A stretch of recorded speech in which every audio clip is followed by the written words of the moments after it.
What's up? This is EJ Stewart. What if I drop 40 days, 40 nights? One, you can't do it. All you are your words. If there's anything you learned about me, I'm gonna keep it 100 with you. Every morning, every night, for 40 days. Going to be a long 40 days this year. My skill shot will hold for your city for 40 days, 40 nights. Rest in peace to all my ops. For 40 days. If I can do that, then everything will be okay. You're the guy who can't finish a sandwich. You think you can go 40 days? This isn't normal! Oh, you're wrong, brother. I'm gonna go the distance. Let's go!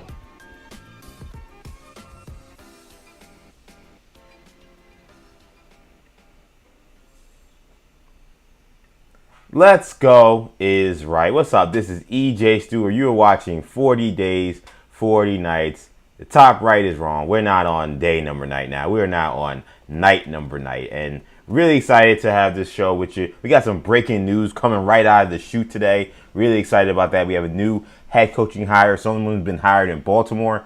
And it's a hire that's not surprising. But given some of the news that we heard earlier today about maybe who Lamar Jackson was eyeing to potentially run his offense, it does have ramifications for what apparently is Lamar's preferences in terms of who he wanted. So we're going to talk about this breaking news about the new hire in Baltimore. We also have a new head coach being introduced in Miami, which while that was fun, I think the bigger questions in Miami stem around what's going to happen at quarterback. We got to hear from their new general manager, Jon-Eric Sullivan. Spoiler alert, he was non-committal to Tua Tagovailoa, which is not all that surprising. So we'll break down what to expect from them, and we'll hear from Sullivan, Jon-Eric Sullivan, just a little bit later. Also, we have a trade request in the NBA. The maybe most open secret in the NBA was that Anthony Davis' time with the Dallas Mavericks was going to be coming to an end soon. And then we got reporting today from ESPN that Anthony Davis, via his agent, Rich Paul, has indeed requested a trade from the Dallas Mavericks, and he wants this done by next week, which will essentially put him around the trade deadline. But nonetheless, he is giving them a timeline for when he wants the trade to happen. This has been a very confusing situation because, as you guys remember, we talked about Anthony Davis, I believe, earlier this week, or maybe it was late last week, when he was injured, expected to be done for the year. But then he said it was lies, and he was attacking Shams Charania. And then they said, okay, he's not out for the year. He's going to try to come back and play, but he's got to play for a contender, which then opened the door back for him being traded. It was all very confusing. But as we said today, Anthony Davis has officially requested a trade from the Dallas Mavericks. So we'll break down what that means and where we may see Anthony Davis suiting up later this year if he does indeed get traded. And we'll delve back into the hip-hop world because we got some more hip-hop news today. Last week was exciting because we had, music to talk about. And I love talking about music, even though, again, some people will argue that I do not. I want to talk about beef and rap rumors and nonsense, which is not normally the case. I actually like talking about music, which is why I was excited about the announcement of the Fall Off coming out next, now, only a couple of weeks now, with J. Cole, which is super exciting. That's on February 6th. This is not necessarily going to be a music conversation, unfortunately, because I don't think really Drake is all that invested in music at this point. He is suing Kendrick Lamar, not Kendrick Lamar, rather. He's suing Universal Music Group, and he was suing Spotify as well for the promotion and production and the marketing of Not Like Us. If you remember, that lawsuit was thrown out months ago. Well, he said he was going to have an appeal. The appeal was made, and the brief is out, and we're getting some details as to what the case is being made from by Drake for why this lawsuit should be pursued and why this should continue and why it shouldn't have been dismissed in the first place. So we'll talk about what's going on with Drake in this lawsuit. It feels like we're stuck in 2024. We can't move on from 2024. Not because of fans, not because of people who just love music. It's because, in large part, because of Drake. So we'll talk about that towards the end of the show as well. This should be an absolute fun one. Again, 40 days, 40 nights. We're on night 9 here with New Generation Media. I'm, again, EJ Stewart. You're watching live from multiple avenues. I'm live on YouTube right now. New Generation Media is where you can watch the show live on YouTube. All the episodes of 40 Days and 40 Nights are live on there as well. We go live every day, every weekday, Monday through Friday, 8 a.m., 6 p.m. Every Monday through Friday, 8 a.m., 6 p.m. Day show in the morning, night show at night. That's why we call it 40 Days and 40 Nights. So I'll be on again tomorrow morning at 8 a.m. to wrap up the week. But we're on live tonight starting a little after 6 p.m. Eastern time here in New York City. Obviously, again, YouTube, New Generation Media. Also streaming live on X. EJ_Stewart is where you can find me on X, where we're streaming live as well. Shout out to the people watching from my X account. And I am streaming live as well on IG Live. IG Live is always kind of like the bugaboo that I have to make sure I figure out the last few steps before I go live to make sure it's working. But we're live on IG Live yet again, and you can follow me there, Action EJ, as well. All episodes of 40 Days and 40 Nights gets podcasted on our audio channels on Apple Podcasts, Spotify, SoundCloud, Stitcher, and TuneIn. Just search New Generation Podcast Network, and you'll get all the episodes of 40 Days and 40 Nights. Day 9, if you missed it from earlier this morning, talking about the Freddie Peralta trade and some of the stuff from yesterday, that all is up on our podcast channel. So if you want to check out Day 9, go head over to our, if you can't watch it on YouTube, obviously, because YouTube has them as well. But if you want to listen to the podcast via the audio version, go to New Generation Podcast Network. So let's get right to it. Let's get to this breaking news that we have here, and this is quite a good one. We have a new head coach in Baltimore. The Baltimore Ravens have announced that they have hired Jesse Minter as their new head coach. Jesse Minter has experience with this team. This is an organization he was with from the year 2017 to 2020 before he went to become the defensive coordinator for the Michigan Wolverines, and he had a highly successful run as a defensive coordinator under Jim Harbaugh at Michigan. Of course, they had a stellar defense. They won a national championship, and when Harbaugh packed his bags and hit the road as the feds were coming down, so to speak, and the NCAA feds were coming down on him because of all the allegations, all the rumors, and all the cheating scandals. He took Jesse Minter with him. Jesse Minter's been the defensive coordinator for the I almost called it the San Diego Chargers, the Los Angeles Chargers. He's been the defensive coordinator for the Chargers for the last 2 years. The Chargers, which were a defense that I think was kind of underachieving before Harbaugh and Minter got there. They got there, and the Chargers have been one of the best defenses in the NFL the past 2 years. Jesse Minter has gotten a lot of credit, and I believe he deserves a lot of credit for the turnover when it comes to the Charger defense. They were previously led by the defensive head coach and Brandon Staley, but Harbaugh comes in, Minter takes over the defense, and the team is taking great strides on that end. The Raven connection, the Harbaugh connection, all makes this make sense for the Ravens to hire Jesse Minter. I think this is a fine hire. I think Jesse Minter is one of the, from all accounts, been the up-and-coming guys that NFL people have been waiting for to finally get an opportunity to be an NFL head coach. And I say finally, I mean, he's a pretty young guy. But just in terms of the hot candidates and the hot coordinators that people were looking at and say, hey, this guy has an opportunity to potentially be a good head coach one day. Jesse Minter has been a guy that's been circled for a long time. I had circled Jesse Minter as a guy that I thought could be a good fit for multiple teams here in New York for some of these opportunities that have been available. So no surprise that Minter, who made an impact when he was with the Baltimore Ravens and then showed that he could be successful outside of the Ravens' tentacles, though still with the Harbaugh tentacles, so it still feels like maybe not so much. But nonetheless, he went other places, also had success running the defense. So now he goes to Baltimore in hopes that they can fix their defense. The Baltimore Ravens defense, which is typically instrumental to their identity as an organization and identity as a franchise, has completely cratered in the past few years, especially this past season where the defense was one of the bottom-end defenses in the NFL. We saw their struggles late in the season as well, in that last game against the Steelers when they once again could not get stops when they needed to. They could not get stops with Aaron Rodgers, and obviously missed field goals, the reason why they lost. But part of the reason why they lost that game too was because they gave up a go-ahead touchdown late in that ball game. So it makes sense for the Ravens to look at this and look at how bad their defense has become and say, we need to fix our defense. Let's get the best defensive mind out there. And the case can be made that Jesse Minter is. I know Robert Saleh obviously just got hired. He would have been one. I know Jeff Hafley would have been another. But Jesse Minter is definitely one of the better defensive coordinators in the NFL. And bringing him in from that standpoint, given his familiarity with the organization and familiarity with the community, makes a lot of sense. The interesting twist on this is what happens to the Ravens offense.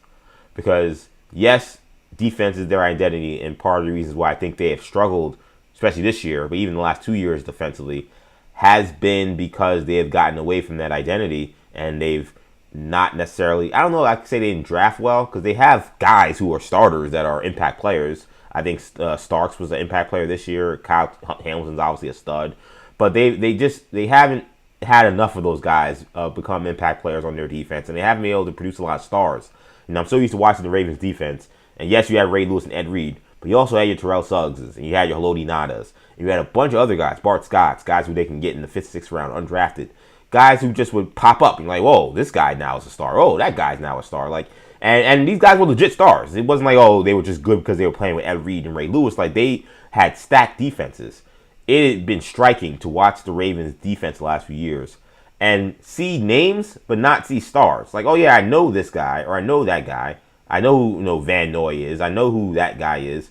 But Madubuike. But where are the superstars? Where are the game changers? Where are the difference makers on the defense side of the ball? Outside of Kyle Hamilton, they really haven't. They don't have that guy. They don't have stars on that end. So the talent pool and just the athletic profile of the defense has deteriorated under the last few years of John Harbaugh. So you bring in Mentor from that side, makes sense. He showed that he was able to move on for some older guys like a Joey Bosa this year, and still find ways for the Chargers to still be one of the top defenses in the NFL. He's maximized some older guys that we thought maybe were kind of cooked, like a Derwin James, and they've played well for him. So defensively, makes sense. I think it's a good hire from that standpoint. But Lamar Jackson is also the identity of the Baltimore Ravens. And we can talk about their defense, and yes, it needs to improve, and yes, it was one of the reasons why they missed the playoffs, and it was a major problem. But Lamar Jackson and his success is going to determine whether or not the Ravens actually break through and finally win a Super Bowl. Like, if he doesn't find the right offensive mesh up and he doesn't get kind of out of this funk that he was in this past season, then the Ravens are dead on arrival anyway. So it was curious to me that earlier in the day, Diana Rossini, who's making a lot of headlines during this time of the year, and this is the time of the year, this is the Super Bowl time for the NFL insiders. This time and like the start of like free agency is when they get all their scoops, all their details. They are locked in. So Rossini, your Jay Glazers, your obviously Adam Schefter, your Ian Rappaports, Tom Pelisseros, Mike Garafolo. I want to make sure I don't forget anybody. I want to make sure I'm shouting everybody out. Those are the main people, I would say. Probably if I didn't mention your name there. But these folks are all putting in double, triple time. And Rossini, who's already been mentioned plenty on this stream, shout out to Diana Rossini, she said on Colin Cowherd today that she's heard very clearly and very, I guess she maybe asked these people, I don't know if they're telling her directly, but she could say without question that the preference for Lamar Jackson and the wide receivers for the Ravens, not just Lamar, was that Cliff Kingsbury would be running the Ravens offense. I don't know if that meant he'd be the head coach or the offensive coordinator, but they wanted Cliff Kingsbury in Baltimore. It's very obvious Jesse Minter is the head coach right now. So he said, okay, well, he's the head coach, but like he doesn't have an offensive coordinator yet, so we'll see. Maybe he'll hire Cliff Kingsbury, and maybe it'll all be said and done. And I'll be following this story as it breaks to see if we do get any details on whether or not Cliff Kingsbury is going over there. But the word was from Rossini was that Anthony Weaver was someone who was also a prime candidate. He has Baltimore Ravens ties as well for this job. And apparently he had already agreed that Cliff Kingsbury was going to be his offensive coordinator. So he agreed to it already. She didn't say anything about Jesse Minter saying that he was going to bring on Cliff Kingsbury. So Steve Bisciotti, the owner, had said that Lamar Jackson was going to have a say in this head coaching hire. I would have to imagine that Jesse Minter had talked to Lamar Jackson and they had a conversation, and I would think that Lamar Jackson had signed off on it, but it was peculiar unless Diana just didn't have the info and Jesse, maybe he was keeping his plans tight to the vest. It is interesting that the guy that was talked about that was already on board with bringing on Cliff Kingsbury didn't get the job, and then Jesse Minter gets the job, and I have no idea what he's going to do. So I will say this, I think that Cliff Kingsbury as an offensive coordinator for the Ravens would be a phenomenal fit. I think Kingsbury did a great job in year one with Jaden Daniels. I don't quite understand still why Dan Quinn got rid of him. I haven't gotten a clear answer on it. They clearly, in many ways, had problems with their offense in part because of Dan Quinn. Like, Dan Quinn had threw Jaden Daniels out there with a broken elbow. Like, there were some issues that he had. that had nothing to do with Cliff Kingsbury, why the offense took a step back this year. You couldn't control what happened with Terry McLaurin. He was injured basically the entire season. So Dan Quinn, after a year after taking his team to the conference, title game, decided to change both coordinators. Defense, I understood. Offense, I really didn't understand, unless maybe he just got tired of Cliff being like a prime candidate to be a head coaching, position for every single offseason. Maybe he just wanted to get off the roller coaster of wondering if he's going to hire an offensive coordinator every year and just wanted to just hire a guy he knew he could probably keep around for a couple of years. But Dan Quinn is in Washington facing a lot of pressure right now, I think this was a really disappointing second year. And now he got rid of what I think was, a lot of people thought was kind of the real mastermind behind why the Commanders had so much success. It was not like they had a great defense either of these first 2 years, and Dan Quinn's the defensive coach.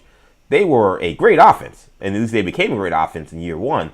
So you get rid of him, I'm like, all right, you better know what the hell you're doing, or you better fix that defense. one or the other, because Jaden Daniels definitely took a step back this year, and they're gonna have to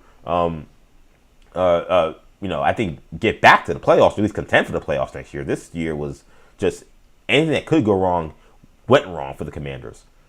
So I didn't quite understand why Dan Quinn was done with Cliff Kingsbury. I think if the Ravens could get Cliff Kingsbury, I'm sure Cliff would be happy. He won't have to move very far.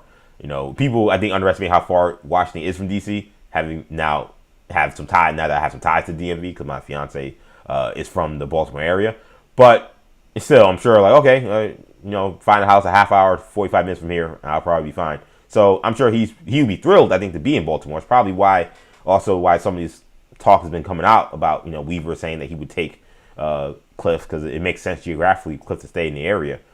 But man, I do wonder, like, will it actually be Cliff Kingsbury getting this job, or will Jesse Minter pull something else and say, actually, I want to go another direction? Because the other thing you have seen as well, and Steve Bisciotti, when he has spoken, has been clear that like Lamar Jackson signing him to an extension, which is coming up soon, is a priority, and that they want to keep him, and that there are no plans to trade him. But you do hear those whispers about, is it time to maybe consider a change? Would they consider trading Lamar if they could get a super haul of picks and maybe a young player? That is stuff that you hear. Lamar Jackson, I think with the way he played this year, I'll be honest, if I was a Ravens fan, I would have some concern. Because when you're a player like Lamar, and he's improved a ton as a passer, he's obviously a very good passer at this point in his career. But still, what makes him special is his not just the threat of him running, but his actual running capability. And when I watched Lamar Jackson play this year, because of the lower extremity injuries that he dealt with, he had a ankle injury. I think he had a hamstring at one point. He might have had a groin. It seemed like all of his lower body seemed to be injured at one point in time throughout this season. He missed games this year in part because of it. But when I watched him, he just lacked the burst, lacked the explosiveness that usually makes him special. And I think it did kind of make the Ravens, who I think were hit or miss offensively. There were some weeks, especially they started going on that winning streak, they started to look a lot better. But there were some games where they still looked kind of ragged. A lot of it to me stemmed from like Lamar just not being the running threat that he was at all. He didn't seem to want to run at certain times. And then when he got more healthy and he did started running, he also didn't look that fast. He didn't look like he had the same burst. He didn't look like he had the same wiggle. So that's something to follow. And that's something to take into account if you're the Ravens. You're talking about the future of this franchise. Is who is Lamar Jackson coming into these later years? I listened to Bucky Brooks from the Moving the Sticks podcast, with Dan and Jeremiah. They do a phenomenal podcast on I think it's via NFL Network, but maybe it's just their own thing. I don't know. But anyway, it's a great podcast. If you love NFL draft stuff, you should watch. But they also obviously cover the regular NFL as well. And I think Bucky made a good point that, like, if you look at that kind of quarterback, the athletic running quarterback, and when you start to see their skills diminish and around what age you see that happen and what happens to them once that happens, Lamar is kind of starting to reach that point. If you think about when Cam Newton started to kind of lose a step, and then you saw what he was the rest of his career. You saw what happened when Michael Vick started to lose a step, and then you saw what happened the rest of his career. The list goes on and on of players who, once they lose that step, and then you're relying on them to purely just be a passer. And then, by the way, beyond just asking them to be a passer, they've also just taken a beating. They've taken a physical beating, which now not only impacts the running, could also impact their throwing, right? Cam Newton, his throwing was impacted greatly because of all the hits he took, and he had a terrible elbow injury, right? So if you look at where Lamar is in his career, I'm going to his PD page now, this was his age 28 season. He is now 29 years old. He's not going to be entering his year 29 season. He's going to be entering the north of 30. What is Lamar Jackson north of 30 years old? And that's why I think this contract extension is way more tenuous than the last one. I think the odds of him getting traded are not high, but I don't think they're zero. Because when he was up before, you were talking about him entering the prime of his career. And yes, he had battled some injuries, but this was him learning how to become an NFL quarterback and finding all the like, it's almost like when you get all your powers as you're playing through like an RPG. And Lamar started at level 0 as an overall NFL quarterback. And yes, he has some injuries, but at this point in his career, when they were giving him that big contract extension a couple years ago, when he demanded that full guaranteed contract that he didn't get, but then obviously Deshaun Watson got, that was like 3 years ago, I guess, at this point, or 2 years ago. Like, at that point in time, Lamar he had now reached level 10 of the RPG. Like, he had gotten all the skills that was needed to learn NFL defenses, improve his accuracy, improve all the things in terms of making him a pocket passer, while still having some of that Lamar Jackson speed and Lamar Jackson agility. Now, so they were playing chicken with him, and they didn't want to give him a full guaranteed contract, so that was understandable from that standpoint. But so they're playing hardball, but they knew they were going to have to bring him back. They were not going to let him go. It's why they tagged him. It's why they said, hey, you want to sign him to a full long-term extension that's guaranteed? All right, then we need 2 first-round picks. But they were not going to just let him walk, and they weren't interested in trading him at all. Again, this is a little different. Yes, he knows how to play quarterback now, but now the injuries have piled up. And again, you look at the age of when those quarterbacks start to decline, the more athletic guys, the guys that their success is predicated on their athleticism. Lamar is reaching that point.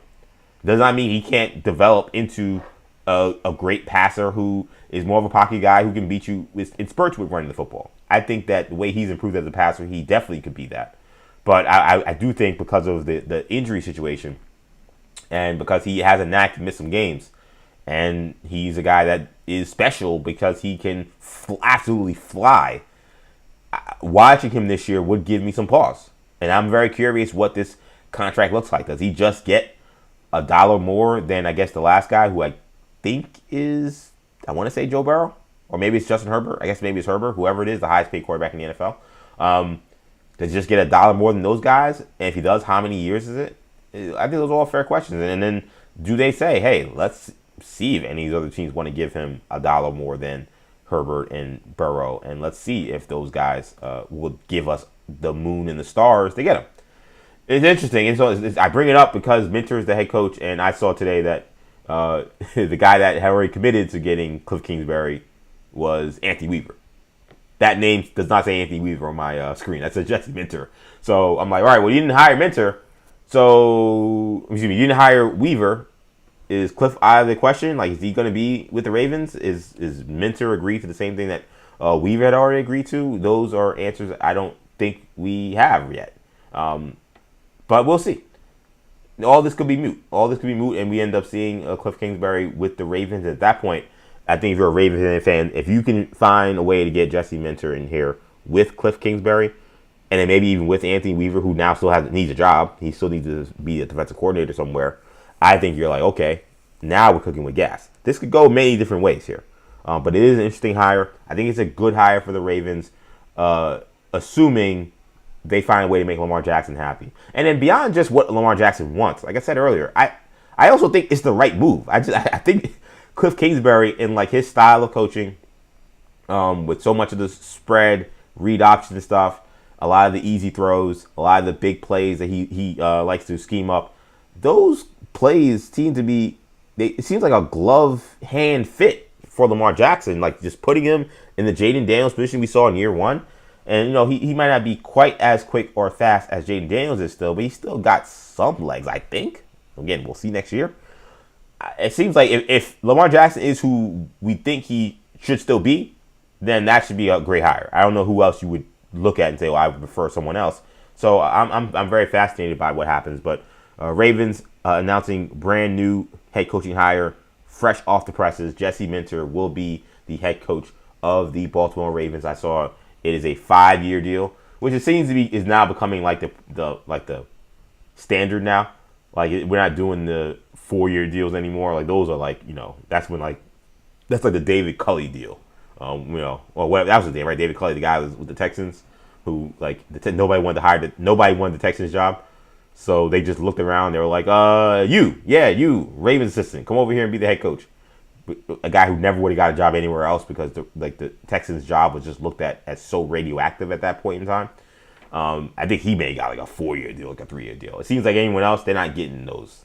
You got to get, if you're going to hire a guy who is coveted by other teams, you're going to have to hire him to 5 years. So Jesse Minter, he goes to the Ravens, and it'll be fun to see if he can turn around that Ravens defense, because they definitely have lacked defensive toughness and defensive fight on that side of the ball. Let's shift gears there. Let's stay in the AFC, though. Talking about a new coach and talking about a new general manager. We have a new head coach, obviously, in Miami as well. Of course, we're talking about general manager Jon-Eric Sullivan and now head coach Jeff Hafley. Jeff Hafley was introduced today. I should have got the audio, but there was a pretty humorous moment when Stephen Ross is at the press conference. He's giving his statements, and at one point he forgets like the name of his new head coach. He's like, Jeff, Jeff, as he's like making his public statements. So, I mean, that's Stephen Ross for you, I guess. But listen, like, they have their new regime. I saw a picture of these guys standing next to each other. I couldn't believe how much these guys look alike. I was like, wait, who's Sullivan and who's Hafley? I've seen Hafley a bunch because he's one of the more prominent coordinators, at least he was this year. I actually had to pause for a second. I was like, wait a minute, who's the right guy? They look like twins. So it's bizarre that Sullivan wanted to hire a guy who looked just like him. But beyond that, what I thought was interesting from this was not so much about Hafley, was actually hearing about Sullivan and what his plans are for the team, because the Dolphins are in what I think has definitely been described accurately as sports purgatory. They have been a team that has been not good enough to seriously compete for a championship and not bad enough to get the kind of draft picks they need to actually build a team correctly and get top end talent. They've been right in that middle. They've been we could win 9 games and sneak into the playoffs, or 9 wins and miss the playoffs, or like 8 or 7 wins. Like a bad season for the Dolphins is like a 6 or 7 win season, but that still ain't good enough to really get you that high. The one time they got kind of low in the draft, they drafted Tua Tagovailoa, who now we're about to talk about. Seems like he's on his final days with the Miami Dolphins. So let's hear from Jon-Eric Sullivan. People want to know what's going on with the quarterback situation with Miami, because it was kind of reported out there that Miami is most likely going to be done with Tua now that they have a new regime in place, and obviously Mike McDaniel's gone as well. And Tua Tagovailoa was asked about how he felt about maybe having a change of scenery and going somewhere else. He said, quote, "That would be dope." Tua is the strangest. He's underratedly maybe the strangest quote in the NFL in terms of a guy that will say weird and bizarre things that you think would contradict what's best for his team or what's best for himself. He doesn't. I don't know if he doesn't care or if he doesn't understand, but it was not a, maybe it is a foregone conclusion, but I mean, in theory, you don't hear guys who like are about to be ousted just being like, hey, like, what do you think about a change of scenery? You just say, oh, we'll just see what happens in the offseason, and I'll just take it from there. I'm proud to be a Dolphin, and I'm proud for what we've done here. Tua doesn't have that in his DNA right now. He will just say whatever. So he was asked that. Instead of giving the typical quarterback answer, he says, oh, a new team? That'd be dope.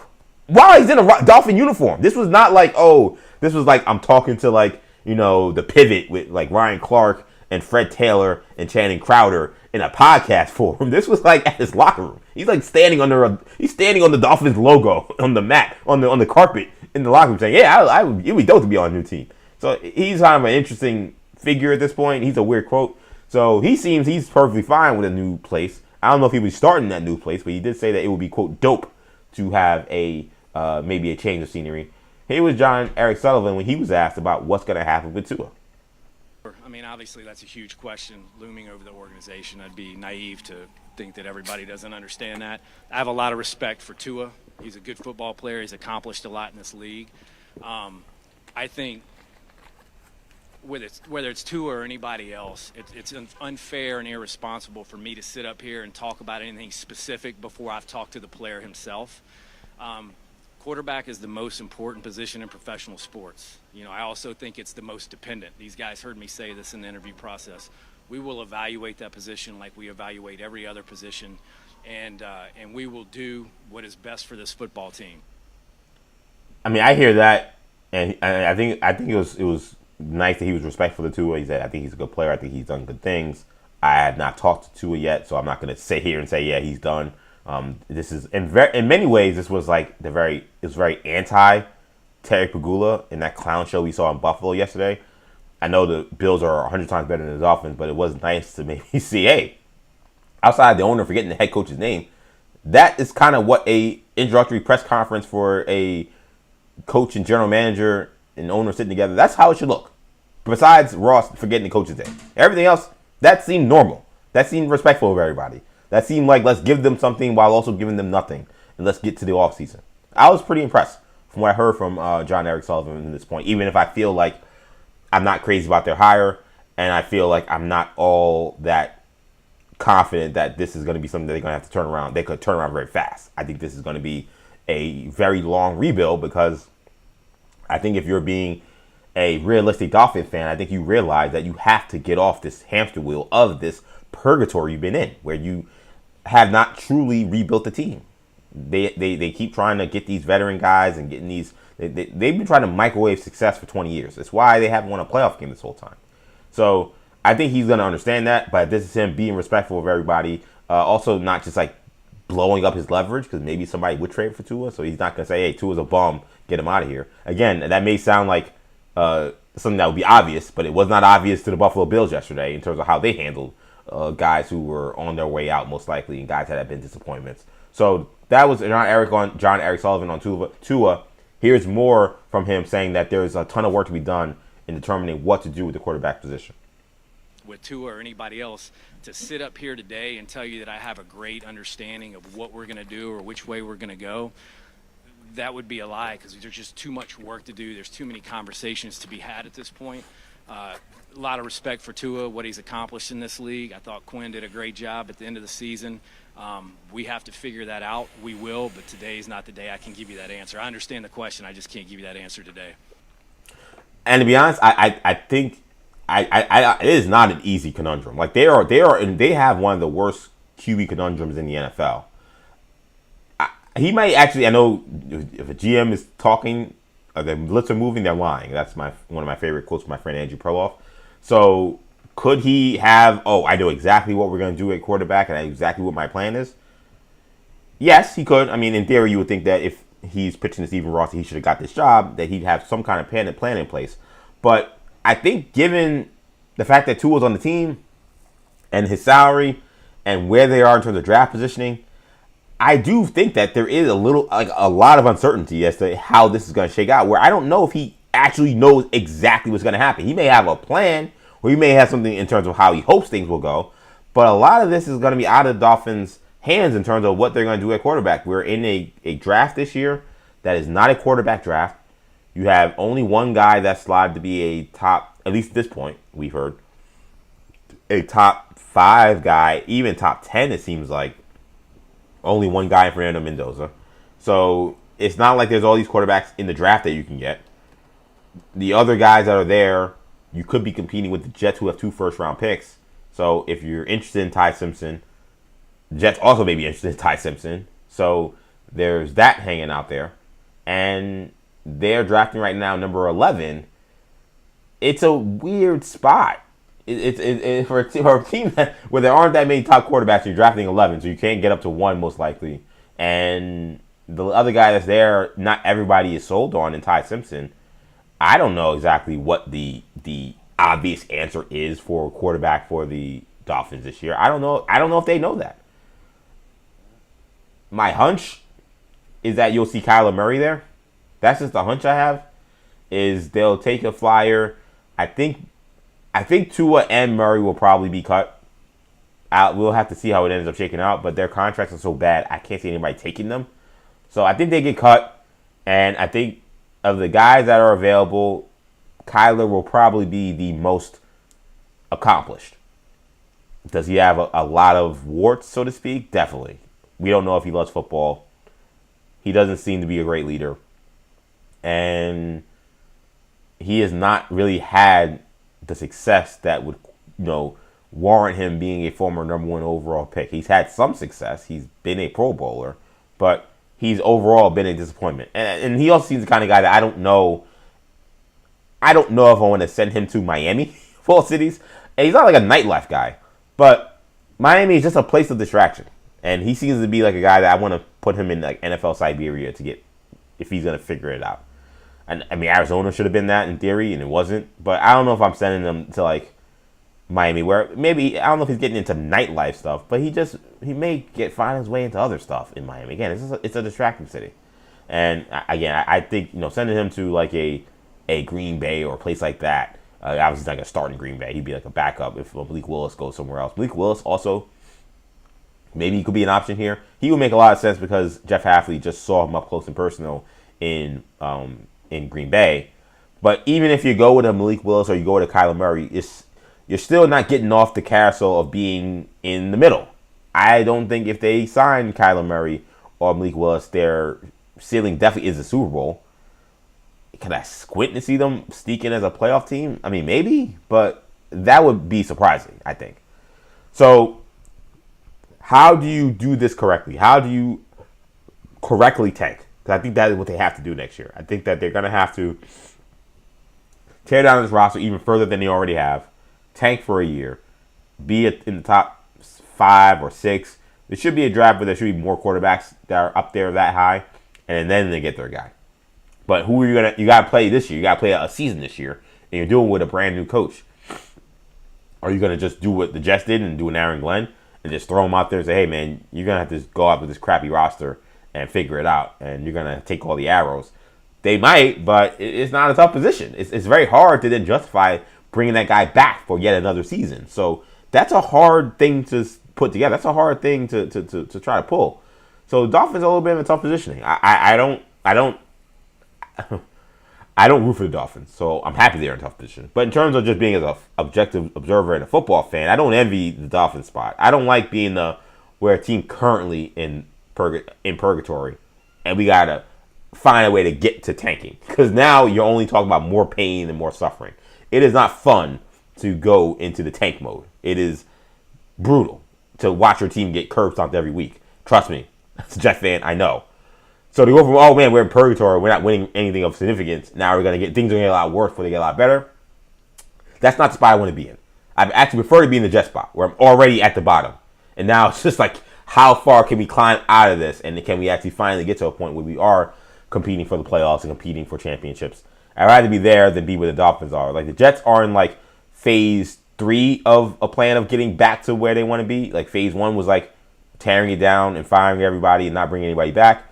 Phase 2 was coming into the season with the team that they had, and then phase 3 was trading Quinn and Sauce and those guys and getting all the draft capital. I feel the Dolphins are at phase 1. Like, they fired everybody from last year, and they're cutting everybody from last year. If history tells me anything, that means there's a lot more pain to come after you got rid of McDaniel, and you're going to get rid of Tua, and you're going to find your stopgap QB, and you're going to lose 14 games next year. Like, that's what's coming to you, Miami. That's what I feel like is the way out of this, I think. But it's definitely not an enviable position if you're any NFL fan, because almost every NFL fan has probably been there at some point. I think that's where the Dolphins find themselves at this point in time. Again, this is 40 Days and 40 Nights with your boy E.J. Stewart. We are on night number 9 here. And this is a podcast you can get wherever you get your podcasts. So we're streaming live, but if you want to listen to this show, maybe you're in the whip, maybe you're on the workout, maybe you're riding your bike, maybe you're on the subway, maybe you're on Amtrak, whatever your travel situation may be where you can't watch 40 Days and 40 Nights live or watch it on YouTube on the tape version. Totally cool. go to the podcast network, New Generation Podcast Network. You can find that on Apple Podcasts, Spotify, SoundCloud, Stitcher, and TuneIn. You will get all the episodes of 40 Days and 40 Nights, along with every other episode that comes down the pipe for New Generation Podcast Network, New Generation Media. So we don't just do 40 Days and 40 Nights with your boy. We also do plenty of other shows. You like Marvel and DC content? I talked about some DC news earlier today. We have New Generation Hero Talk, where we break down all the latest news happening in the Marvel and DC world. You're a fan of Star Wars? We have Imperial Broadcast, which is a Star Wars podcast hosted by my brothers. They do a phenomenal job, Shamari and Kendall. They're also my co-hosts on New Generation Hero Talk. That also is on the podcast channel. You're a wrestling fan. You definitely want to check out Off Script. That is a podcast I host with my good friend Lucas Goldman, who's an ex-WWE writer. He was essentially the right hand to Vince McMahon for his last years at WWE. So needless to say, he has a ton of incredible, wild, very fascinating stories about who Vince McMahon was as a creative at that stage of his career and his life. It's a very fun listen. I would say, there are plenty of episodes that are already back out there. Go check out the old ones. I know some of them may feel dated. Because of the stories Lucas has, they're not dated at all. They're really awesome. So make sure you subscribe to the channel via the audio versions. Again, give us 5 stars. Give us comments and reviews. Those things help the channel. They help us overall. If you're watching again on YouTube, make sure you subscribe to me or us on YouTube, New Generation Media. And make sure you follow me on social media, EJ_Stewart, Instagram, Action EJ. The social media handles for the channel as well is New Generation Pod on X, New Generation Podcast on Instagram. Let's keep it going and let's talk some hoops. And we got a trade request in the NBA. Anthony Davis has made it known that he wants out of Dallas. This has been one of the worst open secrets in the NBA and that everyone knew about it. Anthony Davis, as soon as the whole thing went down and the season kind of came apart almost immediately this year, the Mavericks were actually looked at as a team that kind of was like a sneak. Like, I didn't think they were any good. I want to be clear. I think I may have posted this, because I know Charles Barkley, I think, had them as like a title contender, or maybe the team coming out of the West even. That seemed insane to me, like legitimately insane. And I also don't think that's what the Mavs really were aiming for. So I was also surprised by that. But Anthony Davis has let the team know that he wants to be traded by the end of next week, which is perfectly fine with the Mavs, because that is when the trade deadline is, you would think. So I don't think that should be any problem. But when I look at Anthony Davis, and his market is interesting. I saw Jake Fisher say that the teams that had talked about a trade earlier this season were 2 teams that we heard were the Raptors, and we heard the Hawks a lot. The Hawks were very much in discussions with possibly getting Anthony Davis, and then they traded Trae Young. So once that happened, that took them out of the running, and according to Jake Fisher, who's an NBA writer, he's not going to be traded to the Mavericks. Those teams are no longer, to the Hawks. Those teams are no longer as interested. So now I'm having a harder time figuring out where does Anthony Davis go at this point and who wants him. Because I'll be real, he's dealing with this hand injury that has had him sidelined. There was a note where they thought he needed surgery, but now he's not getting surgery, which I don't know if that's a good thing.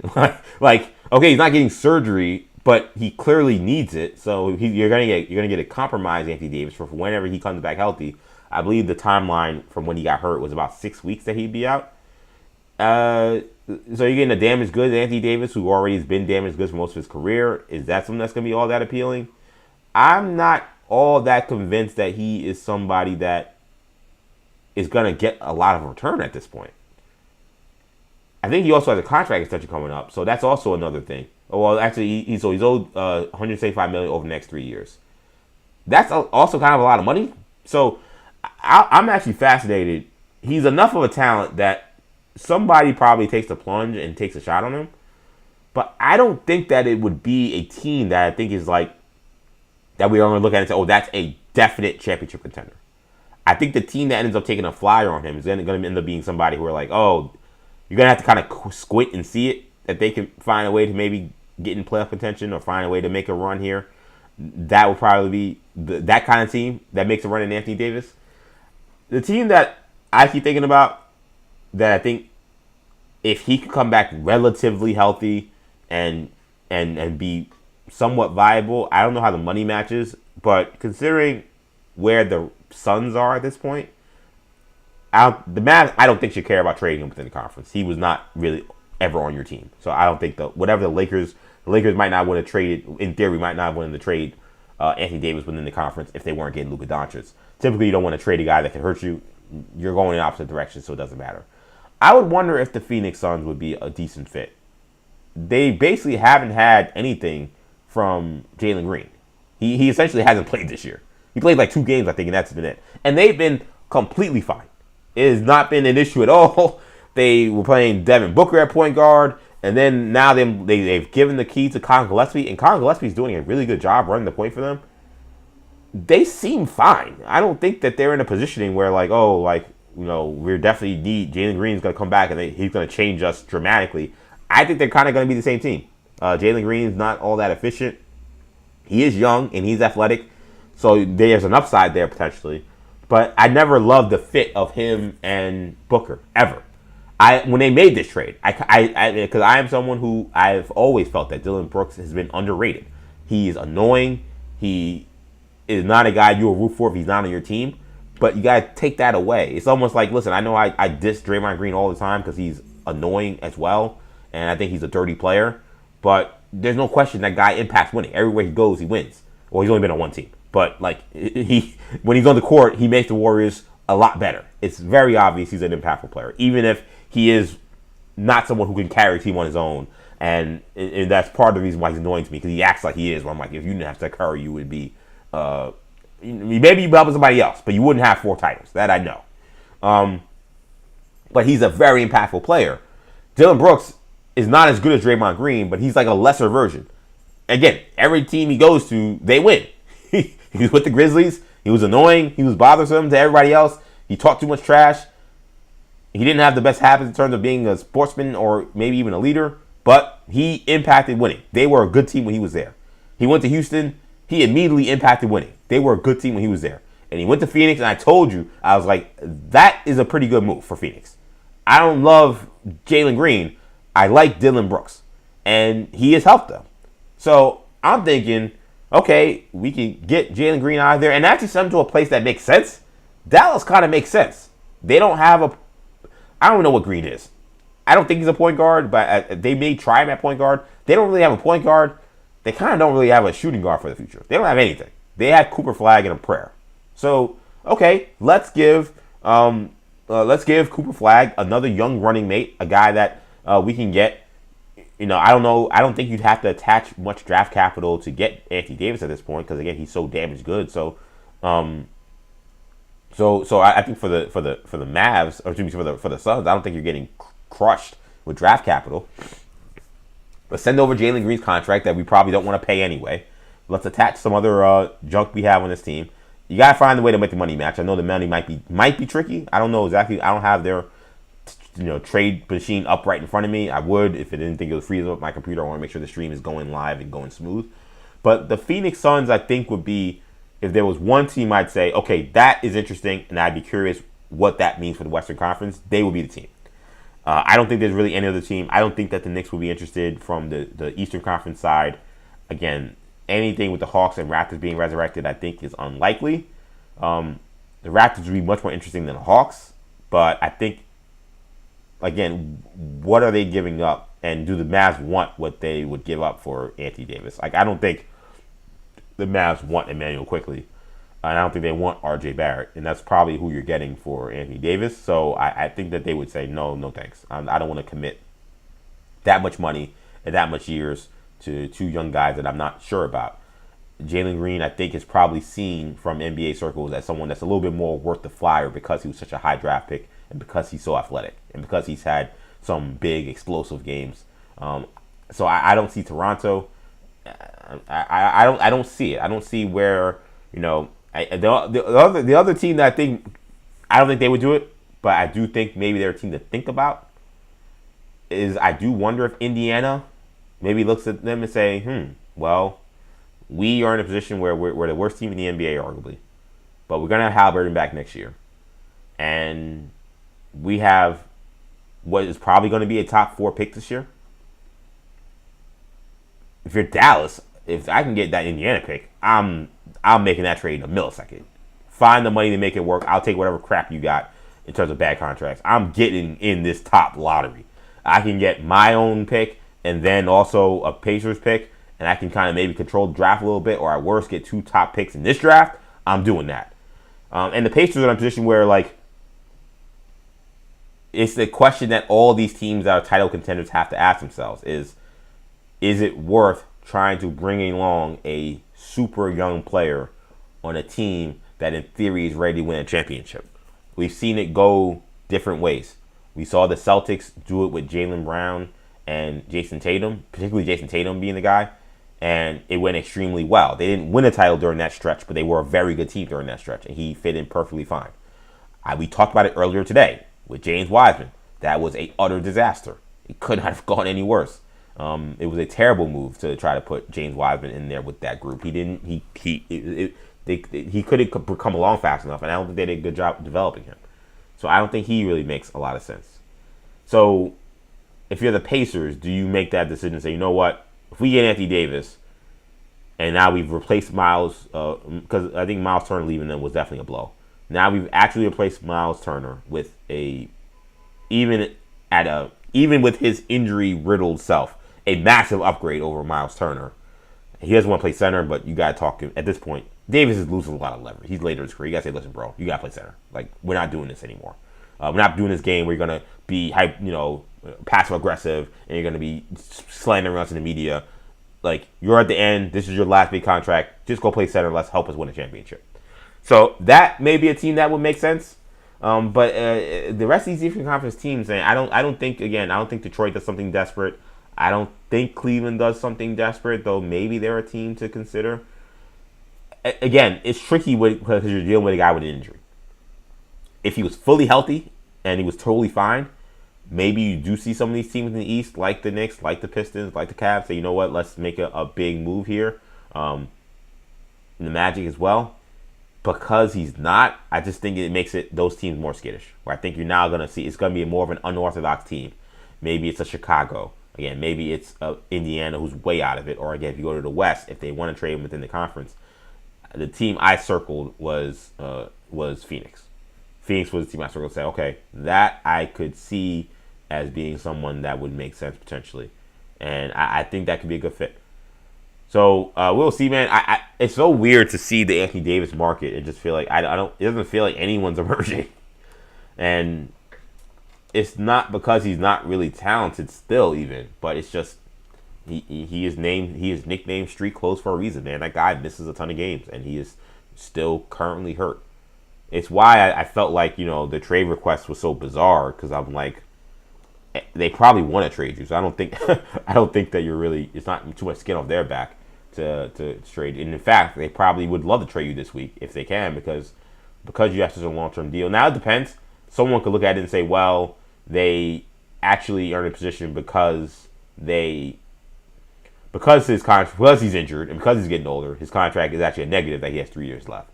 But on the flip side, you could also say, well, no, his contract is a positive. Because you have him signed long-term, you control his rights. You can trade him if you need to, and he's not going to be a flight risk. So it goes back and forth, I think, as to whether or not it makes sense for Anthony Davis to be traded in terms of what kind of value you got. I would think, though, you could probably get more now than you would this off-season. Though this off-season, it'd probably be more realistic in terms of someone actually wanting him, because he won't be coming off hand surgery. And it's not in the middle of the season where you got to upend your entire team. I don't think there's enough desperation out there to warrant necessarily, again, it's one of these teams that's right in the thick of it. The T-Wolves or someone like that, again, like those top teams. The only team that I said, okay, I could see that maybe was the Suns. So that's my thing. If I had to predict, I'll throw out there, I'd say I think the Suns are a great fit for Anthony Davis. What do you guys think? Again, you guys get in the comment section. Let me know what you think about all the stuff we talked about today, man. We've had a pretty fun show so far. We got one more story to go to, but we talked Dolphins. Dolphins non-committal on Tua Tagovailoa.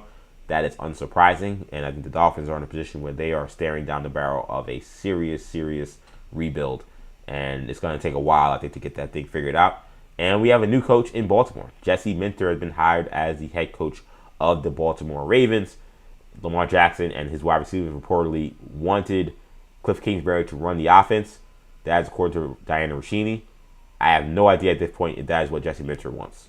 The word was that from Rossini was that Anthony Weaver had already agreed to have Cliff Kingsbury come on as offensive coordinator.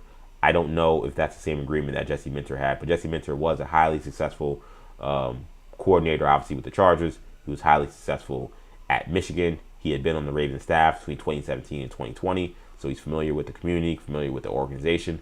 So in many ways, I think this is a great hire. I think he's been a great defensive coordinator, and the Ravens lost their way defensively completely. The question now for the Ravens is, can they find a way to maximize what will be kind of the end of his prime, Lamar Jackson's prime? He's entering what's going to be age 29 year. Mobile quarterbacks, running quarterbacks north of 30.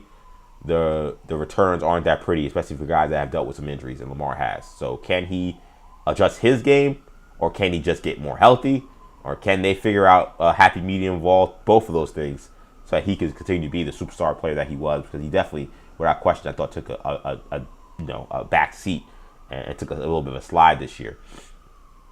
John Lee, my guy John Lee's in the chat. He's always a loyal listener and watcher, so shout out to John Lee. And he says, what's his complaints about playing center? Talk about Anthony Davis. Yes, Anthony Davis, he does not like playing center. I think he thinks that it wears on his body. He looks at himself in terms of his skill set, in terms of his defensive versatility, and he feels like being locked down as the center. It's a little weird now in the NBA because a lot of teams are playing 5 out, so you're not necessarily just standing under the basket. But I think he feels that his value is not being, appreciated when he is forced to bang with the other team's biggest, strongest guy and be the team's top rebounder and just guard the paint. When he can be a threat, guard the perimeter. He also, in terms of his offensive game, can be a lot more of a facilitator and creator, and he's a very good passer for a guy his size too, so having a big man that he can actually dish the ball off to on drives, he feels like he opens up more of his game both offensively and defensively to play power forward. The problem is if you're playing him at power forward when he's like he's not a good three-point shooter. He's like below average to average at best. If you're playing him at the 4 and you have a 5-man who doesn't shoot the 3 ball, it shrinks the court. It makes it a lot easier to guard them. Now they'll crush you in the backboard, but it makes it a lot easier to guard them because you can't. The floor space is not great. And actually, it hurts some of the other guards and wings on the team because they don't have these easy driving lanes. So for Anthony Davis, for him, he may feel like he plays better playing the 4. But for the Laker fans complaining about it, the Pelicans fans played about it. He hasn't been in Dallas long enough, I think, for this to even be an issue. He also hasn't played enough, I think, for this to be an issue in Dallas. But it's been a perpetual issue with Anthony Davis, with every team he's gone to, that he feels like he should play power forward. And he's in a position where, like, if he's not playing power forward, he's playing center, he gets very unhappy. He gets mopey. He starts complaining. He starts griping. He starts being very passive-aggressive. And it's just not fun for everybody. So if wherever he's going, I think you got to tell him, hey, bro, like, this is not 2020 Anthony Davis. Like, you're not that guy anymore. You're still a star player. You're still a guy who can be super helpful to a team. But given where you are in your career and given where the game is going, we cannot guarantee you're going to play your entire 35 to 30 minutes a game only at power forward. And it's very likely it'll be better for you to start at center for us. They just got to tell him that. He can't, like, when he had leverage before, when he was a superstar and one of the best 10 to 5 players in the NBA. I think that was a fair thing to say about Anthony Davis at one point. Yeah, he could throw his weight around a little bit, and you had to kind of just bend to his will. He's not that anymore.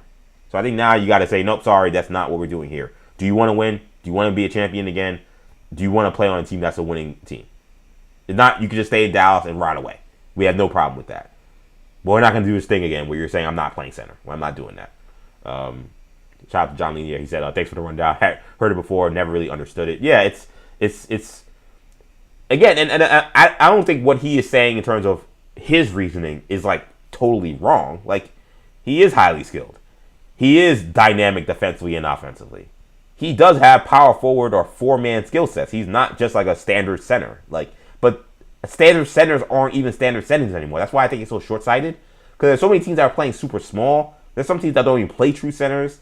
So this, like, his fear, I don't want to call it fear, I don't know it's fear. But this, like, this like just refusal and this opposition to having to play the 5 seems so silly to me because it's not like I'm asking you to guard Shaq and guard Yao Ming like we used to back in the day. Like, we don't have post-up guys anymore. You don't have to worry about banging with the bigs as much as you used to. Some teams, again, don't even really play a true center. Or they're playing guy, I watched the Kings play. I know DeMontis Sabonis just came back, but he's kind of like a 4-man himself. But, like, I mean, they're playing Precious Achiuwa at the 5. Like, a lot of teams aren't playing true centers. So his, like, refusal to play center is so, it is driven Laker fans and Pelicans fans insane.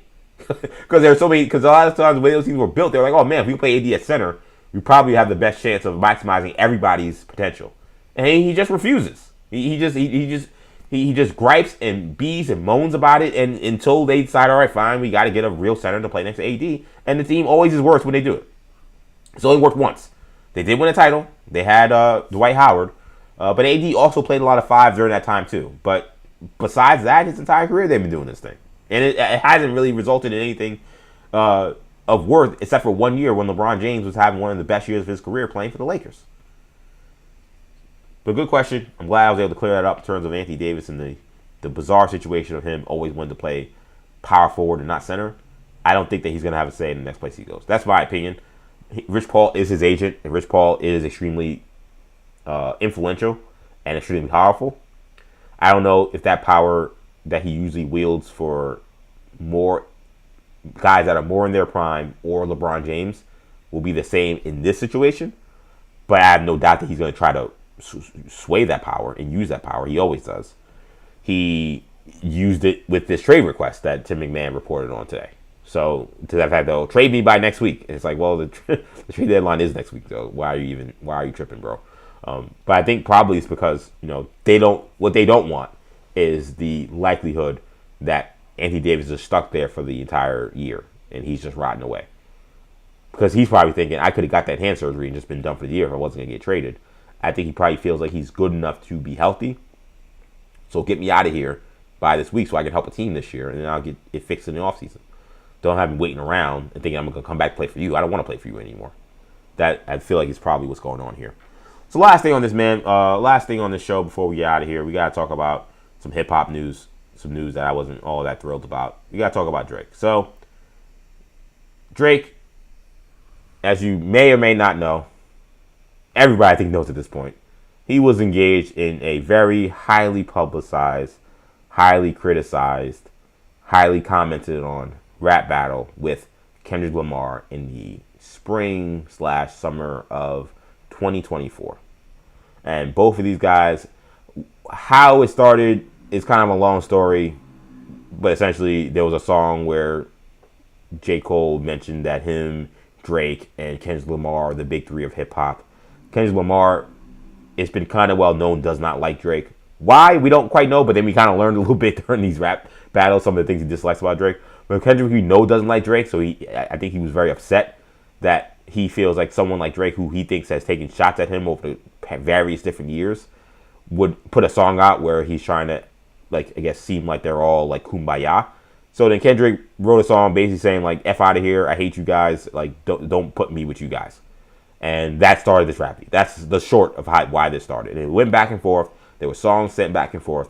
But it seemed like the real turning point in this beef was when Kendrick Lamar, after dropping Meet the Grams, which stepped on a Drake diss that actually was quite good in Family Matters, dropped Not Like Us, which was this massive hit.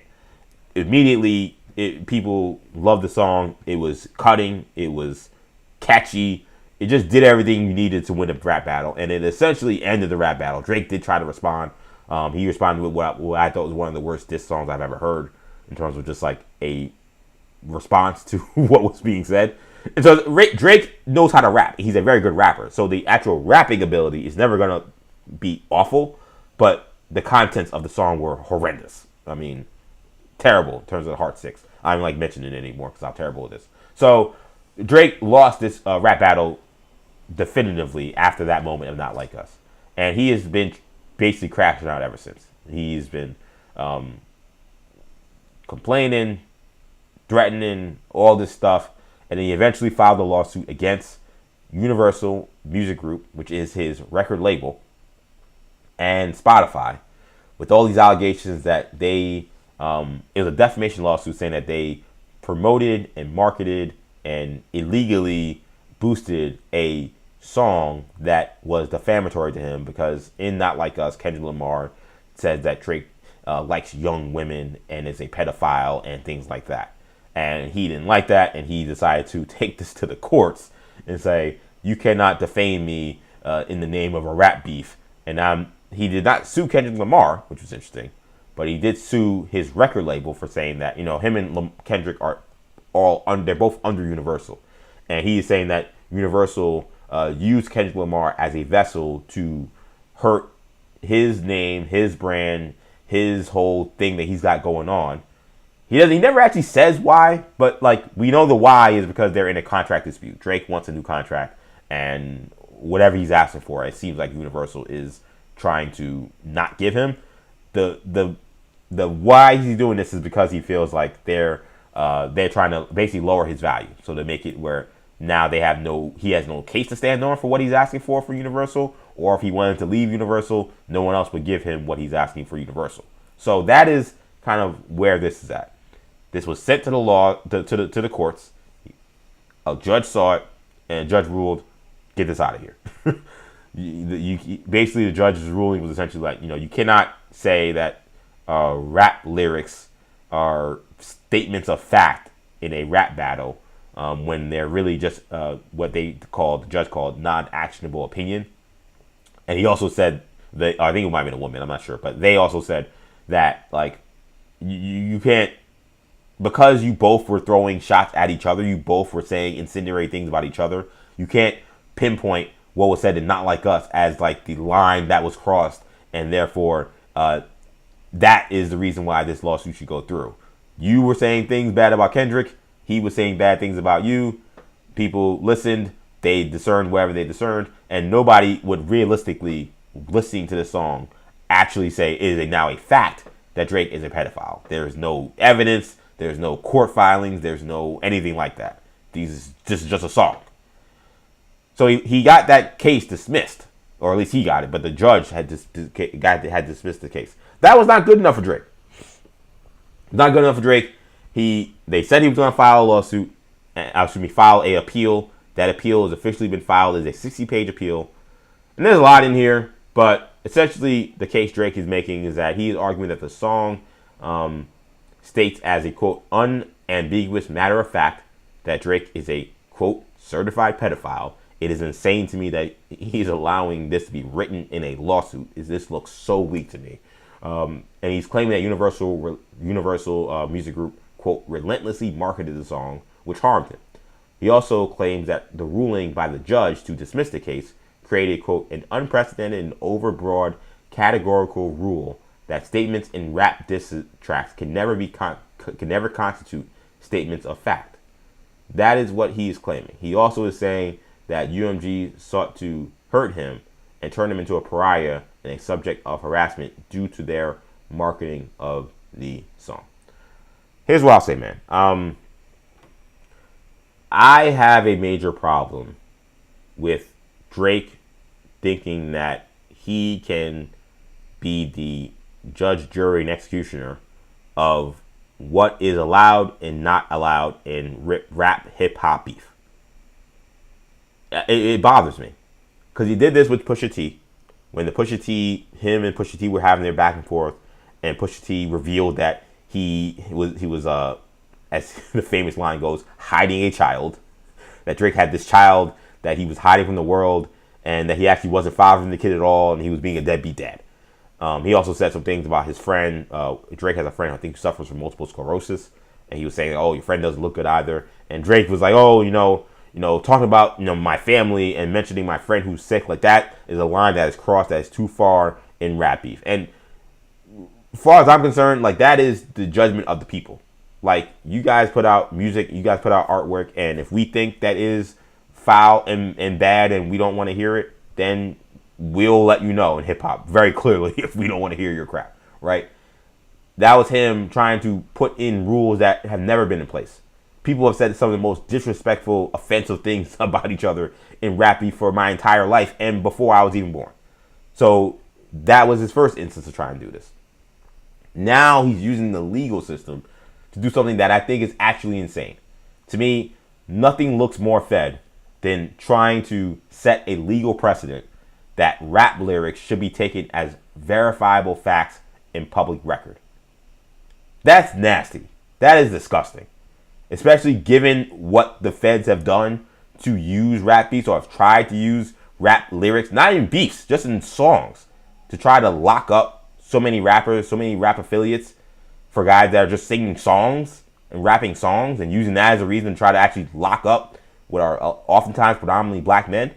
You're saying that now you want that to be the precedent moving forward, that when someone says something in a rap song, it can be taken as verifiable fact, knowing what's been happening with rappers and the law, and you're supposed to be a part of this community, you're supposed to be a champion of this community. I cannot wait until Drake's time as an influential rap figure is over. He's always going to be famous. He's always going to be an icon. And he is a phenomenal talent. But everybody has their time when their time is eventually up, when their reign is over. You know, Jay had his time when he was the guy, and then eventually it ends because it just ends. Rap is a young man's game, and typically there's some young guy who captures the eye of the young people, because the young people are the other people who decide who is the king of rap and who isn't, and you move on. Jay had their time. LL Cool J had his time. Kanye had everybody's had their time somewhat. 50 Cent had his time. They've all had their time, and eventually the time goes up and they end up doing something else. I can't wait for when that time comes for Drake. I think it's coming soon. I do feel like, I've said for a long time, I feel like his music has fallen off a cliff recently, and I don't see the same kind of rigor for excitement for Drake music as I used to when I was younger. And I'm not someone who was a Drake hater. I watched Degrassi. I'm a Degrassi stan, so I watched Aubrey Graham's rise as a teenager. So I'm not like predetermined or predestined to be a guy to be against Drake at all. But these movements are super weak. They're super lame. They're so anti-hip hop. And the fact that he is still pushing this lawsuit angle for this rap beef, which is the most antithesis of anything hip hop. Hip hop is counterculture, at least it's supposed to be. Hip hop is anti-authoritarian, which is what it's supposed to be. And you're running to courtrooms and federal judges to try to put legislation basically in place for how we talk about hip hop and what is allowed in hip hop. You should be ashamed of yourself, Drake. This is embarrassing. You should be way above this. And the fact that we're in 2026 and you're still pushing a lawsuit because your feelings were hurt, because you lost a rap battle, because you weren't good enough. At the end of the day, you were not good enough to write good enough songs to make people feel like you were a better rapper than Kendrick Lamar during this rap beef. But guess what? Other great rappers have lost rap beefs and moved on with their lives and become icons and legends still. Jay-Z arguably lost his battle to Nas, and he is the richest man in hip-hop ever. Jadakiss, we mentioned when I had my guy Ray Jarvis on the show just last week. Jadakiss, who's one of the greatest lyricists of all times, lost a rap battle to Beanie Siggs, and guess what? We still love Jadakiss. He's still an icon. LL Cool J lost to Cannabis, and he's still an icon. He still probably has a show at NCIS somewhere. You can still be a megastar. You can still be a superstar. Take your L and keep it moving. You're keeping us locked into 2024 as if we give a damn about your feelings about this stupid rap beef that a lot of people have moved on from. Though that's the so funny thing about this is Cole and Drake are in like these like juxtaposed positions that are weird. Cole kind of never really engaged, but he can't, and he doesn't want to engage, I don't think. But he can't like separate himself from it because of his decision to actively apologize and all that stuff. Drake did engage, and I think we've all said and done every take about his engagement in the rap beef. And people, in terms of Drake's involvement in that situation, people are ready to move on. And he keeps bringing the fans back in. It's like the polar opposite. Cole won't engage, and the fans are trying to bring him back to 2024. And then Drake, people are moved on, and he is stuck in 2024. And it's so bothersome and so annoying because I do feel like if Drake actually focused on the things that actually have impacted his career, like his music falling off a cliff, like the idea that he hasn't been able to put out an album that has been worth anybody's real time for 6 years, maybe. It's been dry up there in OVO, man. Like there was a time where Drake was the sound, and he was the set trendsetter, and he was the guy that everyone looked to for what was next in hip hop. He was that guy. He was that lit. There's no denying that. You can't. No Drake hater can lie to you and tell you that Drake wasn't like that. No, he was like that. He's worried about all these other things that have nothing to do with the fact that he is not the guy anymore and he can't take it. So he's blaming it on this one rap beef when there's a lot more to this. In terms of why he lost that beef, why the public opinion on him has soured the way he has, and why his career is where it is. And the other aspect about this too is, again, as I mentioned before, a lot of this stems from him wanting to win this contract dispute, which I'm like, is it a contract dispute at this point? Like, if you're still suing, like, I can't imagine you're gonna win or lose this lawsuit, and then UMG's gonna be like, all right, here are all your masters, and here are your music rights that you've been asking for all these years, and we're gonna sign you to another 10-year deal or whatever. That doesn't seem likely. I would think that you should just release whatever your next album is on this deal that you hate, and then just sign with somebody else. But he feels like he is owed a certain debt from UMG because of how much he has been such a cash cow for him. And he has. Let's be very clear. Again, he has. But that's just not how business works. Like, the music business is a screwed up business, and it sucks and it's terrible for artists. But it's the reality is you signed a deal for when you signed it. You recouped the deal that you signed, and now you're saying I need to get money that was owed to me based on how much you've made off of me. And there's no reason for them to have to do that. Should they do it out of the kindness of their heart? Should they do it because you've been this influential person in the culture? Yeah, they should. There's no reason that they have to do that. And now you're dragging the whole rest of the hip hop world down with you by bringing up this stupid nonsense for 2024 that no one cares about anymore. Nobody is running around saying, "Oh, Drake, you're a pedophile." That's not a thing on the internet. I see more things about you being soft and being lame for doing this lawsuit than I do about you being a pedophile. You should be suing yourself, saying, "I'm suing myself because I'm causing harm and damage to my brand because I keep showing that I am soft and I can't take a loss. And I lost this rap beef, and now my fans and people who support me, but outside of them, everyone else looks at me and they think I can't take a loss." You should be suing yourself. You should be looking at yourself and saying, "I need to file another lawsuit against myself for damages that I'm giving to myself by continuing this lawsuit." And the other thing about this as well was, and I mentioned this when the word was that the appeal was happening. And one thing I hate about hip hop, and I try to be careful with this because, you know, at the end of the day, like, I want everyone to be as educated as possible about all things. But when it comes to sometimes news and information, and there's a lot of misinformation that a lot of times is given to, like, my community, the black community, about various different things. So when it was announced that Drake was filing an appeal, some of the spin was, "Oh, well, now this is going to be a new case, and this is, you know, and this is going to be going to a higher level," and all this stuff that, like, was just nonsense. Because I'm like, appeals aren't relitigation. Appeals aren't let's put in more, data or more evidence or more things that we couldn't do in the first case that we're going to do in this case. An appeal is basically like saying, "Hey, there was a procedural error or an error by the judge in how they ruled this as to why this should not have been eliminated. This should not have been dismissed."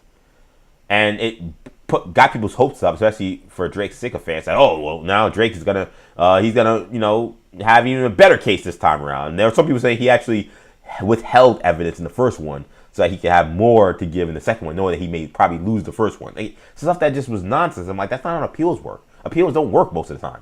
because like the courts are the courts, and we kind of know how that goes. Like they go by a certain set of rules. It's not always the best set of rules, but it is the rules. And whether true or not true, they set a ruling, and then things move on. So there was a lot of, again, misinformation about what was going to come in this appeal. And what you have in this appeal is essentially the same case that he made to the other judge. He's just saying that the other judge is wrong. An appeal judge can agree with him. They say, okay, yeah, I think you're wrong and it should be tried. But there was no new evidence that was brought into this. There was no smoking gun that we didn't realize that's now being brought up. It's basically saying, no, that judge was wrong. That was unfair. No, one of the things they said was, well, because one of the cases the judge made was they pointed out Tailor Made, this AI song that Drake made using Tupac and Snoop Dogg's voices as verses that were, dissing Kendrick Lamar. And then he has a verse on it as well. And he's like, well, you can't use, and the judge is saying, well, you said all these things about Kendrick Lamar. You actually said on this song that you should say that he's a pedophile. Like you literally said, like you had Tupac in his AI voice say this about you in his song. So how can you then turn around on Kendrick Lamar when he then actually uses it in the song and disses you?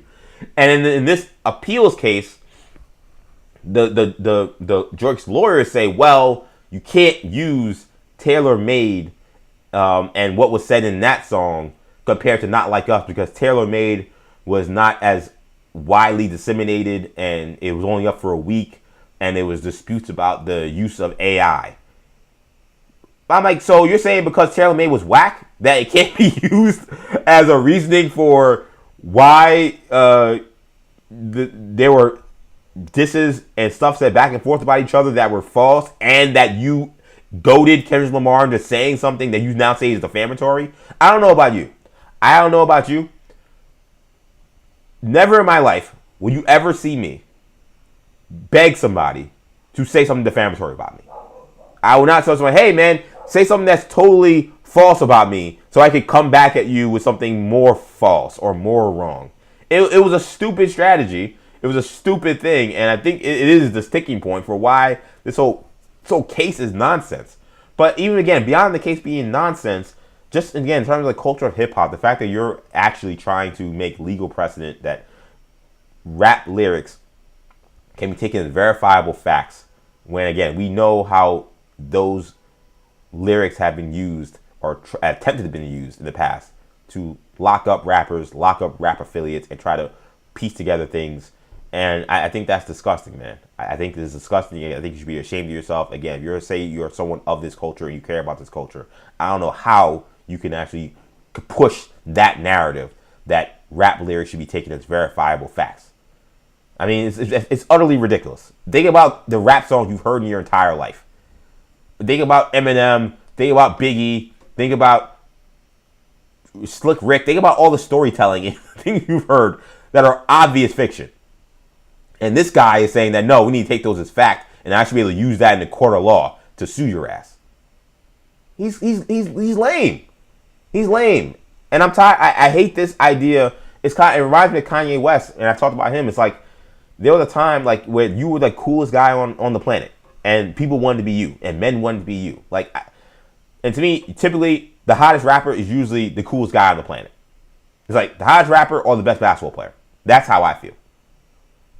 The best and then I am a soccer fan, but I don't live in other countries. Maybe in other countries it's the best soccer player, but to me usually those are, and then like maybe the best actor, like a Brad Pitt or George Clooney, someone like that, right? Like those 3 or 4 guys, usually that's the Mount Rushmore of cool in America. And you're supposed to be that guy for us, technically you're Canadian, and this is what you're doing. This is the most uncool thing ever. It's the lamest thing ever. And again, it should be beneath you, but to be honest, again, with how your career has gone, it actually is, unfortunately, is not that surprising. And that's where we're going to leave it, man. So I want to thank you guys so much for checking out this edition of 40 Days and 40 Nights. Night 9. It's hard to get that out. Night 9. Hard to say it 3 times in a row. Night 9 is in the books. We have one more day to wrap up the week, so we'll have day 10 tomorrow. We'll have night 10 tomorrow. There's been no guests yet this week. I got to see if I can get someone up. I did, just kind of, like when I do this show again, I kind of tell you guys what's going on. I don't always just like keep everything close to the vest. It's more of an open dialogue, open conversation. I have mentioned in the past, or I mentioned to my brother that I thought maybe it would be smart to maybe have Kendall, who I thought did a phenomenal job last week. We did our All-Star picks last week. He talked about some hero stuff, some basketball stuff outside the All-Star game. I said maybe he'd be a cool Friday guest to have every Friday. Maybe that'd be fun to have. I've talked to some other people that I think you guys would be excited about coming on. It's possible. Maybe we'll have them tomorrow, but we'll see. I'll just leave that there. But I have talked to my brother about maybe being a standard Friday guest, and we'll definitely have more guests as we get through these 40 days and 40 nights. It's been really fun to do this. We're approaching that'll be 25% of the way done if we're done tomorrow. I don't know how I'm going to do math. But yeah, 10, times 4. About 25% of the way done when we get to the end of this week, which is crazy. It's kind of flying by fast. It feels like there's a long way to go, but it's also moving pretty fast. But it's been fun, man. And like I said before, support us however you can support us, man. But we really do appreciate it. Again, 40 Days and 40 Nights can be found on our YouTube page, New Generation Media. Please subscribe to the channel. Please like this video if you can. If you like the video, that gives us tons of support, and we greatly appreciate that. It's definitely helpful for us. So please be sure to like this video. Comment in the comment section if you can. Any other kind of comments you can give to us, definitely give us. I also post plenty of shorts from these episodes as well, and you guys may have been seeing it on YouTube Shorts or just on our account if you're subscribed. So those clips I post obviously as well, you can engage with those clips, like, comment, all those things. That helps us as well. So we greatly appreciate that aspect of it. That's on the YouTube side. Of course, we stream every weekday, Monday through Friday, 8 a.m., 6 p.m., both on X, EJ_Stewart, and on Instagram, ActionEJ. And just like all the episodes, this one will be audio podcasted to our podcast channel, New Generation Podcast Network. That's what you'll search wherever you get your podcasts, Apple Podcasts, Spotify, SoundCloud, Stitcher, and TuneIn. You'll be able to get Night 9, as well as all the other episodes of 40 Days and 40 Nights. And be sure to follow us on social media. New Generation Pod on Instagram, on our X, New Generation Podcast on Instagram. And by the way, speaking of TikTok, follow me on TikTok as well. I'm posting clips from the shows on TikTok. So if you don't follow me on TikTok yet, you're a TikTok person. I know that's kind of the #1 app right now for social media. Follow me on TikTok, ActionEJ, just like my Instagram. ActionEJ is where you'll find me on TikTok. We got a couple comments in here. I'll read these comments before I get out of here real quick. I got one from my man Jesse Flones, who put, hasn't he made enough dough? Time for him to retire. In theory, yes. Retire. Here's the thing about Drake. I actually feel like he showcased in that rap battle that he's still an elite rapper. And I didn't like For All the Dogs. Again, I think he's not made an album worth anything for a long time. I did think the Scary Hours extended version that had those extra songs on there was really good. I thought those 5 songs, I was like, where is this guy? Like, Joe Budden said some mean things about him, and now he remembers to rap again. Like, why wasn't this guy rapping this way before? So, if Drake could simply make music that people, I don't think people want to hear, but I do think that he has hurt in that regard. But I just feel like he's sounded uninspired and has put out a lot of lazy music. That's how I feel. I've never felt until this recent era of Drake where I felt like he's just throwing out lazy music. You cannot convince me, being someone who listened to So Far Gone, listened to Take Care, listened to If You're Reading This, It's Too Late, listened to even More Life, which it actually grown on me over the years. I didn't love More Life. I liked it. I listen to it more now, and I'm like, oh man, this was actually a great sound. Or whatever you called it, a playlist. I was like, I underestimated how good this was. So I think there is something in there with the guy that he can still make good music. So I don't know if I want him to retire, but I don't want this crap. I'm suing. I'm changing the rules of what can be done in a rap battle. And in fact, I want all rap songs to be declared as verifiable facts that can be used in a court of law. That is completely lame. That version of Drake, I would want gone. Retired, never see me again. If we can get that guy out of there, and we can get the guy that I saw in Scary Hours 3 back into the fold and just making music, I would be invested in that. I would be okay with that. I don't want this version of Drake or the version I saw that made all those terrible albums prior to Scary Hours 3. That I don't want to see. And shout out to my guy John Lee, man. always supporting. He said, loved all this different segments. Keep crushing, man. Appreciate you, buddy. Appreciate everybody who's been supporting this, man. It's been fun to hear the comments from all the people. People texting me saying, yo, man, I've watched it. It's really good. People commenting in the comment section, enjoying the shows. And listen, like, just, like a full... I always say that I want the show to be the most honest version of EJ. And I think you get an honest version whenever I'm on a mic. But because this is my platform, because no one's telling me what I can or cannot say, in theory, it's going to be the most honest version. But, like, I just felt like, to me... And again, we'll see, whatever's going to happen, if you're a fan of Maggie and Perloff, and that's where you know me from, and I was the executive producer of that show, whatever's going to happen with Maggie and Perloff, that's not like, it doesn't impact this or change this, or this isn't happening because nothing's happening on that side. It's just, this is totally different. But from my standpoint, I did feel like, the community that we grew there, and the community that we created, I really appreciate and grew to love. And, I'm very hopeful that something will happen positively that can bring that community back together in some way, in a major way. But I knew for me, I wanted to give back to those folks who have been reaching out to me, have been saying, hey, man, we miss you on the air. Have been saying, hey, man, my mornings aren't the same without you. Like, I don't think even I really knew the impact of the show, even though I worked day and night, blood, sweat, and tears to try to make the Maggie and Perloff radio version of the show as good as possible. But sometimes when you're working and all you're thinking about is how to make the next show even better, what the next bit is going to be, what the next show bet's going to be. I know you guys always complain about how we don't do all of them. Some of them has been out of our control. I got hurt. Things happened with the San Antonio trip that didn't work out. But, like, when you're so focused on just trying to make the next thing better than the last thing, and not that we ever forget the Weedos and Coffee Strings or not think about you guys, but because everything went down how it went down, and we were leaving Infinity Sports Network, and Infinity Sports Network as a whole was ending, that's when you get the outpouring of emotions and kind words from people, and it was very touching because, like, wow, like, I know we kind of laugh and joke, we have fun, and I kind of think of it as, we're just having fun, and it's just my job, and it's my passion, but it's also my job, and kind of like, oh wow, we really did impact people. I never thought. I'm always thinking about, this is Maggie and Perloff show. This is their thing. They're my quarterback. They're my star receiver. They're my team. That's how I look at it. I'm a guy in the background. But the folks talking to me saying, you have helped my day. You have impacted me. Your voice, your perspective is something I miss. So when I heard that, I was like, if people want to hear me and I love talking to you, then let's make it happen. Let's not, sit on our hands and say, oh, well, someone took the mic out of our hands, so there's nothing we can do about it. No, we are blessed to live in a world and live in a time. There's a lot of crappy things going on in this time, but one of the good things about this time is if you want to create content and you want to grab a microphone and you got something to say, you can say it. Nobody's stopping you. Nobody's stopping you from starting a YouTube channel. Nobody's stopping you from starting a podcast.